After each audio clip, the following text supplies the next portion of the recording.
Welcome, my dear Ignoramus. Today is Tuesday. We are about to hit reset day in NA. Soon enough it will come in EU, so we are in the days of an uncapped Valor Mythic Plus season. So finally you can go into Mythic Plus and farm to your heart's content a whole bunch of 415 item level pieces of gear. Now, talking about Mythic Plus, we have an update to do because we have been about 8 days away from checking our weekly update of Mythic Plus. So now, just like for yesterday's raid video, we have now gone a further week away from patch 10.0.5 and let the specs play with all of the buffs they received. So now we can go and check how many of these are starting to show up as changes, as improvements for certain specs or worsenings for others. Now, let's just quickly glaze through the popularity of the specs in Mythic Plus because not much is changing, but then again, maybe not all of you have been checking this weekly update every week. So just as a reminder, this week for tanks we have yet another tiny decrease of protection warriors for the growth of a few others. Of particular notice might be Brewmaster Monk and Protection Paladin, two of the buffed specs recently. Protection Paladin also will be buffed in 10.0.7 as well. They are both growing quite a bit. True, you can say that is because now more and more tanks are getting into plus 20s because now the super top keys are into the in the 23, 4, 5-ish range. So if you see this, for example, this is the plus 25 keys and higher situation when it comes to tanks, and of course Protection Warrior is dominating much more. But hey, that is the nature of the highest cutting edge level of keys, which is not going to interest basically the entirety of the population of this game, minus like 200 people. So I wouldn't see this as too much of an issue. Situation for healers isn't changing that much once again, despite the buffs to some of the specs in here. Discipline Priest, Restoration Shaman, Mistweaver Monk. Not really. Yes, Discipline Priest continues to grow after their buffs, but it is not really anything too relevant. Where we might start to see some more relevancy is in the fact that we continue to see some, at least some, level of growth for Arms Warrior, which continues to be more played after getting buffed, Subtlety Rogue, which continues to eat away at the advantage of Outlaw when it comes to rogues, but where we see even more changes is for the ranged DPS, because once again Beast Mastery Hunter nibbles away at the advantage of marksmanship, getting somewhat closer. We now have, for the first time in this expansion, a takeover, Frost Mage. That 7.5% is actually Frost. It's no longer Arcane. They just got passed by Frost after the several buffs given to Frost back to back. The other change is not quite a takeover. It might take perhaps 2, maybe 3 more weeks, but that 9.1% for Warlocks is Destruction, which has been taking more and more points away from Demonology in the higher level of keys. These are the more important set of changes when it comes to the popularity of the specs in this past week or so, where we did not check the changes for Mythic Plus. Now, talking about the actual specs in Mythic Plus. Now, first of all, I wanted to spend a minute. I didn't think it would have been necessary this week, but because of the new firsts that we have on this week, I thought it would be nice to celebrate. Here is the most popular set of picks that you will see in groups in Mythic Plus, and this was from last week. This new week is a week full of firsts. The new firsts is that number 1, we now have a mage in the top list of most popular specs for the first time in quite a long time. Also, we have a new entry. We now have 2 Shadow Priests showing up in the list of most popular compositions in Mythic Plus. Also, we have the disappearance. We now have lost all of the Warlocks in the top 12 of most popular compositions in Mythic Plus. Also, we have now gone down to just 2 remaining Windwalker Monks and just 2 remaining Marksmanship Hunters for a continued growth of enhancement. Now, enhancement is in 7 out of 12 of the most popular compositions, second only to Havoc, which is in 8 out of the top 12 compositions in Mythic Plus. Technically, sure, Rogue is in 11 out of 12, but they are split. Yeah, first world problems, they are split between Outlaw and Subtlety. So this is the news when it comes to the most popular compositions. What about the actual performance of the specs, how the specs have been going, comparing them, for example, how they have been going this week or how they have been going since the start of the season before, for example, some of the specs received a whole bunch of buffs. This is the tier list from subcreation.net by looking at all of the performance of these specs in the keys from plus 16 onwards. So we are in the average competitive level. Okay, it's not very high. Plus 16, it's definitely high for the majority of the player base, but not for the majority of the competitive Mythic Plus player base, right? Let's put it that way. In this range, we do see what we have already seen before, more or less, which is Druid and Evoker at the top, Holy Paladin second, and then the other 4 specs, whatever they are below, who cares? The buffs perhaps are taking some time to show, maybe the buffs to all of these specs at the bottom getting buffed. So far they haven't really improved too much, but this is how things look in keys higher than 20. So if you stop and you get your Keystone Hero at plus 20, right, that's why you stop. Let's not count anything up to that. What if you want to keep pushing? What if you're doing it for score, for rating, for just doing difficult content, and you go at 21 keys and higher? That's what happens. The gap, the small gap from S tier to A tier now becomes a gulf from the 2 specs at the top, and then the others all pretty much just bundled all the way at the bottom. That is the difference at the moment from the 2 specs at the top and the rest. Yes, both of these specs are going to be nerfed in patch 10.0.7. Restoration Druid will lose 3% total healing after getting buffed by 5% total healing, and Preservation Evoker will lose 5% total healing.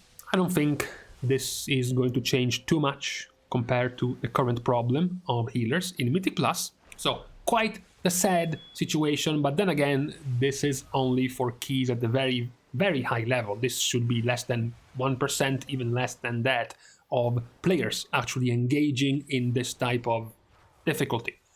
Same goes for tanks. So tanks don't start to freak out. This is the current situation from tanks as per the tier list here. Protection Paladin is somehow meeting up in the S tier with Protection Warrior. I don't know if this is copium or if this is simply because this type of ranking is looking at keys in the plus 16 onwards range. As we know, Prot Paladin is still a very popular spec. So in the general range, in the general population range, Prot Paladin is showing up quite well. Once we go in the very high level of keys, Protection Warrior retains its spot, its solitary spot in the S tier. That being said, Protection Paladin is still doing what I would say fine, okay, definitely better than what you would have expected at the start of this season. I forgot about that icon all the way at the bottom. It's a bit sad, especially after how much attention Blizzard has given this spec, and yet they seem to be doing worse every time we look at them. Besides the tanks and the healers, the juicy part is for the DPS. So the melee DPS, once again, they have many people, many specs fighting at the top. Enhancement, Subtlety, Havoc, Outlaw, and Windwalker are all at the top. You still have also Feral and Fury doing quite well. So it's a very hard-fought battle towards the top.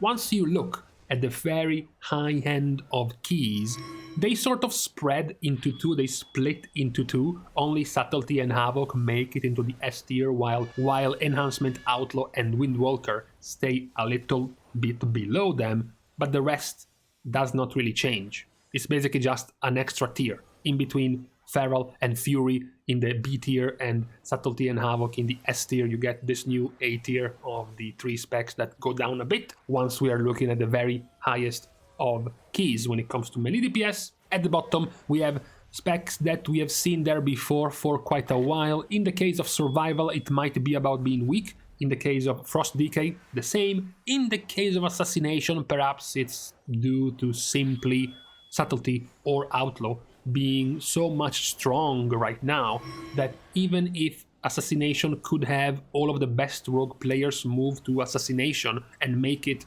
a solid B tier spec, why would you? It's just weaker than Sub, it's weaker than Outlaw, so not many world-class players, not many competitive players are playing Assassination, which leads to Assassination showing even worse than it actually is. But it's definitely not in that bad of a state compared to, for example, Survival Hunter. Then for last, as far as the tier list goes, we have the range DPS. Now, it starts okay, sort of like a reverse melee. Now, instead of having tons of specs into the S tier and just a couple into the A tier, this is reversed. You have Shadow finally joining the S tier for the first time after the several buffs. You also have Frost Mage getting into the A tier after the buffs, Fire Mage getting into the A tier after the buffs.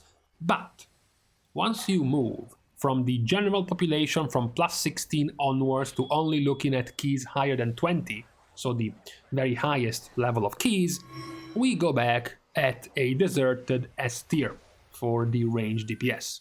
After all, if we go once again back to the most popular comps, we just mentioned that the 3 most popular picks are Enhancement, Havoc and Rogue.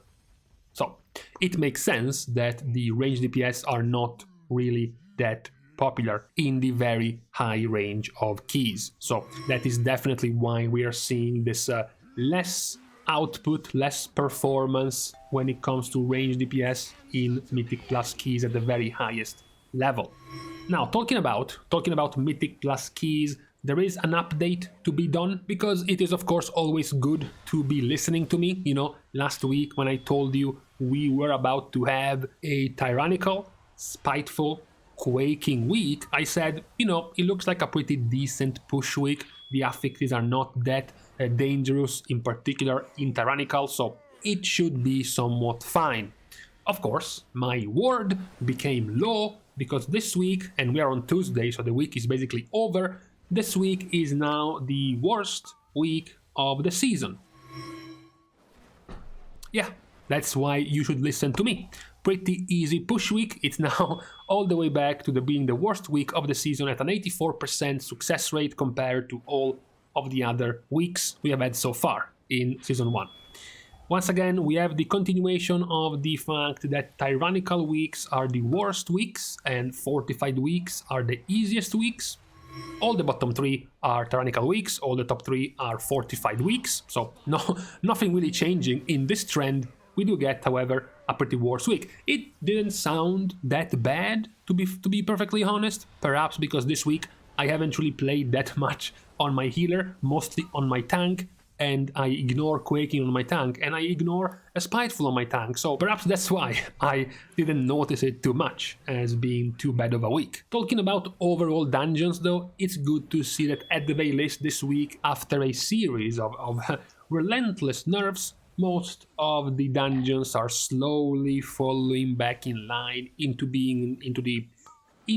falling in the acceptable range of difficulty, into the not overly frustrating range of difficulty. This week it does seem like we are starting to get most of the outrageous, rage quit worthy type of problems from, you know, overlaps of abilities, unfair mechanics, annoying trash. It seems like we are starting to clean up most of the annoyances. There are still quite a few things players would be quite happy to show their annoyance at. For example, Azure Vault, pretty much the entire thing is a good way to show your complaints. Also, a few of the trash packs on Nokud Offensive give us plenty enough room to complain. A few of the bugs, of course, this week, plenty of complaints for the Quaking interaction with certain mechanics landing you some unfortunate one-shots, but overall, we have been moving in the right direction as far as balancing these dungeons and making them not nearly as oppressive and not nearly as dreadful to go through as they were for the first few weeks of this season. So, at the end of this week, tying the end of this video with the end of yesterday's video when it comes to the raid, we do see that the majority of the buffs we have observed in yesterday's video about the raid have not really translated too much in the Mythic Plus meta. We have talked about growth and even top positions of specs like Arms, specs like Shadow Priest, specs like Devastation, Frost Mage, but they did not translate too much into Mythic Plus. Perhaps the only two which did translate a bit so far have been Shadow Priest and Frost Mage. These have been the two specs showing up a little bit more in terms of Mythic Plus performance and participation so far. So not nearly enough of an impact in terms of Mythic Plus meta as we have seen in the raid, at the very least so far, when it comes to the changes from the last month of a couple of hotfixes of buffs and nerfs, as well as patch 10.0.5 of buffs, and soon enough we will also see 10.0.7 bringing out more buffs and a couple of nerfs also, which might change things even more. So for today though, this is all we have on our weekly update on the state and the situation in Mythic Plus. So with this out of the way, I'm going to leave you to the rest of your reset day in NA, and soon enough the reset day for us as well in EU. As we leave each other, we are starting to thank, of course, my dear Patreon supporters for the contribution and the help to the growth of this channel. You can still support, don't worry, without having to spend a single dime. Liking and commenting down below, as well as subscribing to this channel is a good way to help. You can also support by following me on Twitter if you ever want to keep track of whenever I have something to share with my viewers, for example, or whenever I have to announce my second coming on my Twitch stream, which will happen. Don't be a doubter. I'm sure it will happen. Granted, I would have to still have my voice by the time I go back on my stream, but still, it's bound to happen quite soon. With this out of the way, it's time to leave each other once more. Thank you guys for watching. See you guys, I believe, tomorrow. And in the meantime, it's getting darker and darker. The voice is getting lower and lower. I thought getting rid of the cap would have helped my voice, but it did not.